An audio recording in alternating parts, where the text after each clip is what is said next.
కల్వకుర్తి నియోజకవర్గానికి సంబంధించి నిన్న ప్రత్యేక కార్యక్రమాలు కూడా నిర్వహించడం జరిగింది. గిరిజనులకు సంబంధించిన ఆరాధ్య దైవమైనటువంటి సేవాలాల్ మహారాజ్ జయంతి వేడుకలను ఘనంగా నిర్వహించడం జరిగింది. ఈ జయంతికి సంబంధించి కల్వకుర్తి నియోజకవర్గ పరిధిలోని కర్తాల మండల కేంద్రానికి సంబంధించి మండల కేంద్రంలో దశరథ్ మాజీ జెడ్పీటీసీ దశరథ్ నాయక్ ఆధ్వర్యంలో కార్యక్రమాన్ని ఘనంగా నిర్వహించడం జరిగింది.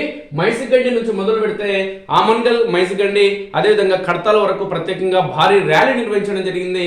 ఈ సందర్భంగా దశరథ్ నాయక్ గిరిజనుల హక్కుల కోసం, గిరిజన కుటుంబాల సంరక్షణ కోసం, నా కుటుంబాల రక్షణ కోసం, నా కుటుంబాల హక్కుల కోసం, నా గిరిజనుల విద్య, వైద్యం, ఉద్యోగం, ఉపాధి అంశాల కోసం రాజకీయంగా వారిని చైతన్యం చేయడంతో పాటు కల్వకుర్తి నియోజకవర్గం ఖచ్చితంగా 2 నియోజకవర్గాలుగా ఏర్పడితే ఖచ్చితంగా రాజకీయ చైతన్యం తీసుకొచ్చి ఖచ్చితంగా గిరిజన వ్యక్తి ఈ నియోజకవర్గం నుంచి ఖచ్చితంగా పోటీ చేసి ఎమ్మెల్యేగా గెలిచేందుకు ఖచ్చితంగా మనందరం కూడా ఏకతాటిపైగా ఉండి ఒక్కతాటిపైగా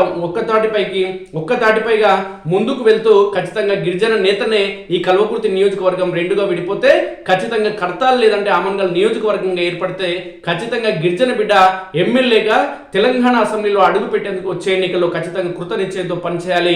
అందుకు అనుగుణంగా ఎక్కడ కూడా మన కులానికి సంబంధించిన, మన వర్గానికి సంబంధించిన ప్రజలందరూ కూడా ఈ రాజకీయ నాయకులకు సంబంధించిన వ్యక్తులు ఇచ్చే ఉచితాలకు కానీ వాళ్ళు ఇచ్చే మాటలకు మోసపోకుండా ఖచ్చితంగా గిరిజన నేతను గెలిపించుకునేందుకు ముందుకు వెళ్లాల్సిన అవసరం ఉందని కోణంలో మన హక్కుల కోసం మనం పోరాటం సమిష్టిగా ముందుకు వెళ్తూ పోరాటం చేయాల్సిన అవసరం ఉందని కోణంలో దశరథ్ నాయక్ పేర్కొనడం జరిగింది.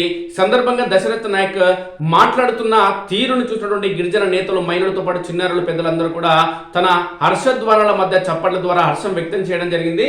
దానికి సంబంధించి ప్రత్యేకంగా నిన్న వార్త రావడం జరిగింది.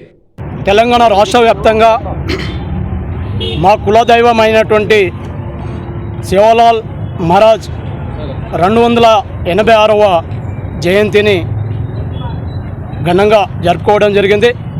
మరి ఇందులో భాగంగా మరి కర్తాల్లో కూడా ఈరోజు వేల మందితో భారీ ర్యాలీ నిర్వహించి మరి కర్తాల్ మండల కేంద్రంలో మా కులదైవమైనటువంటి సేవాలాల్ మహారాజ్ గారికి భోగ్ బండార్ కార్యక్రమం కూడా చేపట్టడం జరిగింది.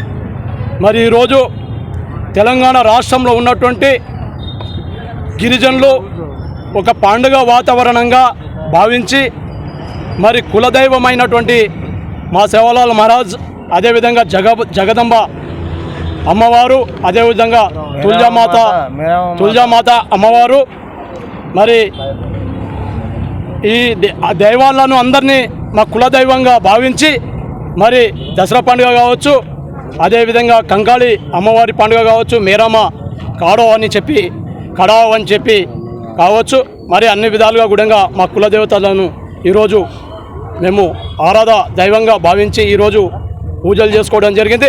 మరి ఈరోజు పార్టీకి అతీతంగా మరి ఈ ప్రాంగణంలో మరి కర్తాల్ మండల కేంద్రం మారుమోగడం జరిగింది. మరి భారీ ఎత్తున వివిధ తాండాల నుంచి, గ్రామాల నుంచి భారీ ఎత్తున బంజారా సోదరులను కూడా ఇక్కడికి చేరుకోవడం జరిగింది.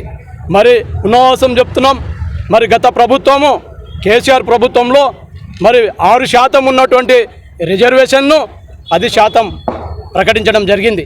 అదేవిధంగా మన బంజారాయిల్లో మన రాజధాని అయినటువంటి హైదరాబాద్ నడిబొడ్డు బంజారాయిల్లో కూడా ఒక బంజారా భవనాన్ని కూడా ఏర్పాటు చేయడం జరిగింది.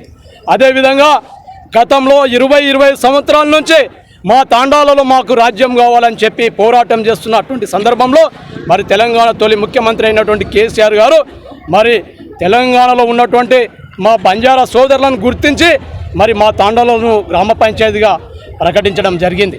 మరి అదేవిధంగా కల్వకుర్తి నియోజకవర్గంలో దాదాపుగా మన ఆమన్గల్ మండల్ కేంద్రంలో దాదాపుగా 1 ఎకరా పొలంలో మరి ఈ శ్రీశైలం అవే మీదనే ఉంటుంది 1 ఎకరా పొలం విలువ ఈరోజు 10 కోట్ల రూపాయలు.